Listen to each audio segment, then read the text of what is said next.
நான் பேசுகின்ற அந்த மட்டும் சட்டமன்ற நேர் ஆலையில ஒளிபரப்புனா இந்த கட்சிக்கு சாவு.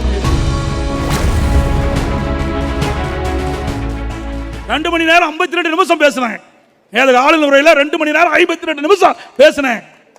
நான் பேசின வீடியோவை கொடுன்னு கேட்டா 2 நிமிஷத்துக்கு கொடுக்குறான்.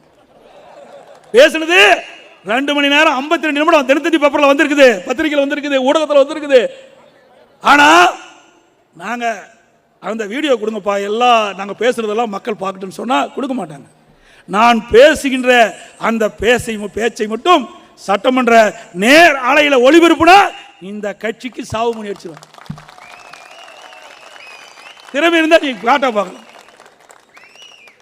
தில்லு திராணி தெம்பு இருந்தா நான் பேசுறதை காட்டு, எதிர்கட்சி தலைவர் பேசுறதை நேர் ஆலையில காட்டு. கிடையாது. அங்க சரக்கு இருந்தா தானே சொல்ல முடியும். ஒண்ணுமே இல்லையா, வெத்தி வேட்டால இருக்குது அந்த ஆட்சி. இந்த டங்ஸ்டன் சுரங்கம் அமைக்கிறத பத்தி கேட்டார். டங்ஸ்டன் சுரங்கம் அமைக்கிறது இந்த வாழைப்பழை கழிச்ச வாழைப்பழ கதை மாதிரி இருக்குது ஸ்டாலினுடைய கதை. அப்ப எல்லாமே நீங்க தொலைக்காட்சியில் பார்த்துருப்பீங்க. அது ஒன்ன தாப்பா காட்டினா முல்லக்கில்ல, அது காட்ட மாட்டாங்க. தனி தீர்மானமான காட்டிய வேண்டிய கட்டாயத்திறதுனால காட்டினாங்க. இதுவரை பல முறை சட்டமன்றத்தில் எதிர்க்கட்சி தலைவர் என்ற முறையில் நாட்டு மக்களுடைய பிரச்சனையை அவர்கள் தெரிவித்த அந்த கருத்தை சட்டமன்றத்தில் பதிவு செஞ்சு என்னை நான் பேசுகின்ற பேச்சை நேரலையில் ஒளிபரப்புதில்லை, சட்டமன்ற நிகழ்ச்சி நேரலையில் ஒளிபரப்பு செய்யறதில்லை. ஆனால் நான் என்ன கேள்வி கேட்கலாம் அதுக்கு மட்டும் முதலமைச்சர் பதில் சொல்லுவார். எப்படி மக்களுக்கு புரியும்? நீதிமன்றம் வரைக்கும் போனோம், அதுக்கு நீதிமன்றத்தில் இன்னும் அதுக்கு விடிவு காலம் பிறக்கல. அதோட